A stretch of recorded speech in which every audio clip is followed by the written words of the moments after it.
In this video, we are going to start chapter 10, Special Purpose Books. Now, in a business, when it is small, when the transactions are less, all the transactions can be recorded in a single book, that is journal. But as the number of transactions increases, it becomes very difficult to record all of them at one place or in one book. So as the business expands, the number of transactions become large. For faster and quick efficient recording of business transactions, the journal is subdivided into special journals or subsidiary books. Okay, I am repeating that.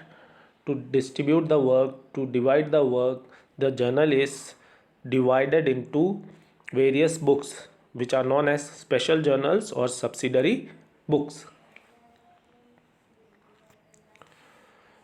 Now see, it is done so because most of the transactions or many of the transactions are repetitive.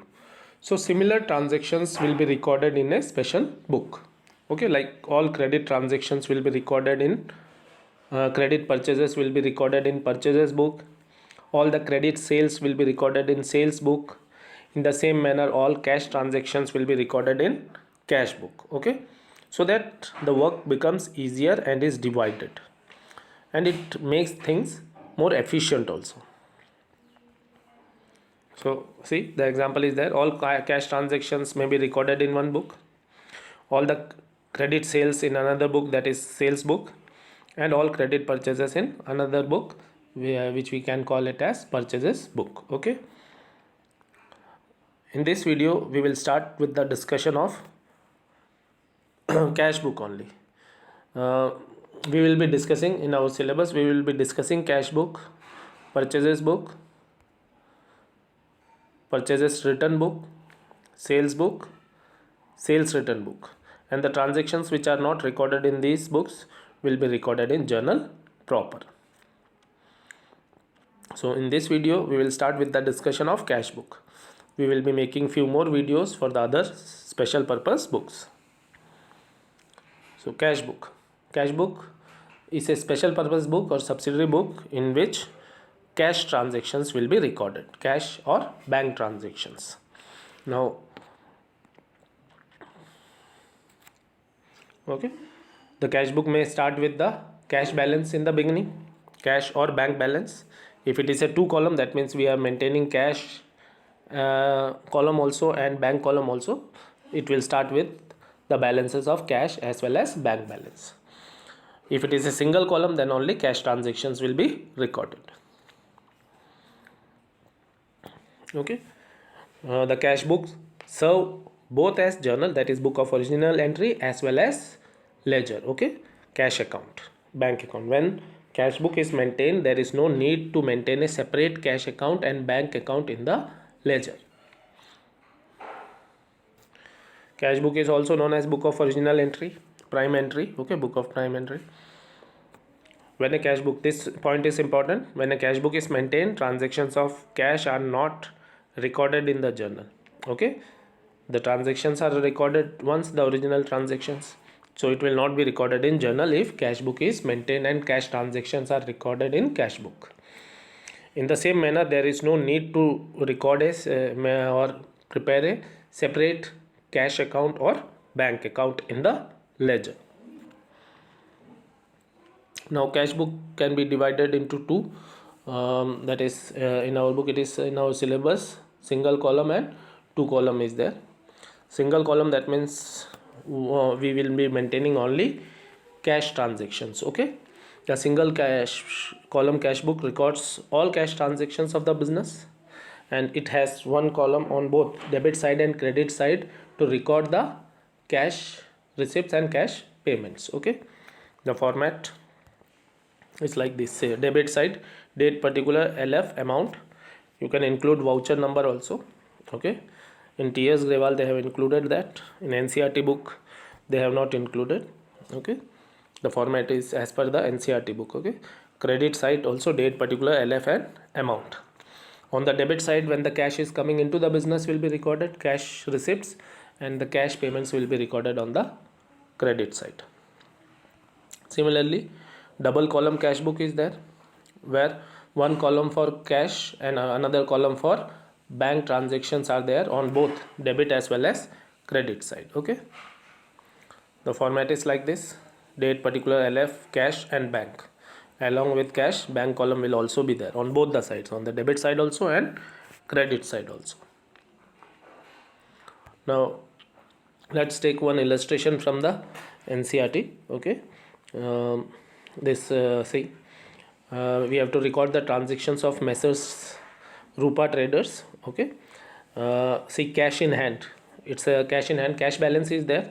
So in Rupa Traders, on the debit side we will write to balance BD 30,000 rupees. Okay, for the first transaction, cash in hand, here we have written on the debit side, November 1 to balance BD 30,000 rupees. Now let's take the second transaction, cash received from Gurmeet. Cash is coming in, so on the debit side it is to Gurmeet 12,000 rupees. When cash is coming in, we will record it on the debit side of the cash book. Okay, and when the payments are made, it will be recorded on the credit side. Now see the third transaction, on November 8th, insurance paid. Annual premium is 6,000 rupees. So for that, insurance paid by insurance. Okay, 6,000 rupees payment is there. Okay,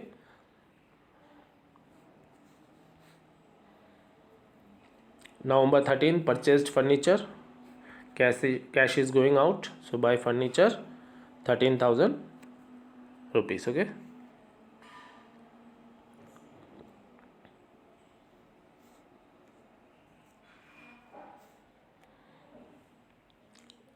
November 16th, sold goods for cash. When we are selling goods for cash, cash will come in. Okay, so to sales 28,000 rupees. Next transaction, purchase goods from Mudit in cash. It's written clearly cash, so it will be recorded. If it is a credit transaction, then it will not be recorded in the cash book. Okay, so we have purchased goods from Mudit for cash, so by purchases 17,400 rupees. Okay, see, receipts are recorded on the debit side, payments are recorded on the credit side. Okay, now the next transaction, purchase stationery.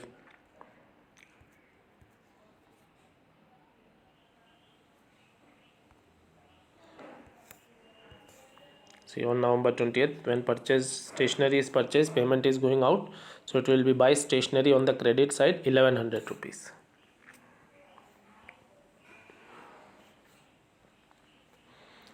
Now beta, November 24th, cash paid to Rukmani in full settlement of account 12,500 rupees. Payment is there, so buy Rukmani 12,500. Discount will not be recorded in the cash book, it will be recorded in the journal proper. Next one, sold goods to Kamal for cash. So we are going to receive the cash, so it's to sales 18,200 rupees. Okay, next one, paid monthly rent. Payment is there, so buy rent 2,500. In the same manner, salary is paid 3,500 rupees, so buy salary. See, the payments are recorded on the credit side. Then we deposited cash in the bank, so buy bank 8,000 rupees. Okay, now all the transactions are recorded. We have to find out the balance, closing balance of the cash. So we will find the total of the debit side of cash column, that is coming 88,200 rupees. Then we will find the balance of the credit side, and from that amount will be deducted from 88,200. So the balance left is 23,400 rupees. 23,400 rupees, that will be carried down. Okay, carried down and on December 1 the balance shown will be 23,400 rupees.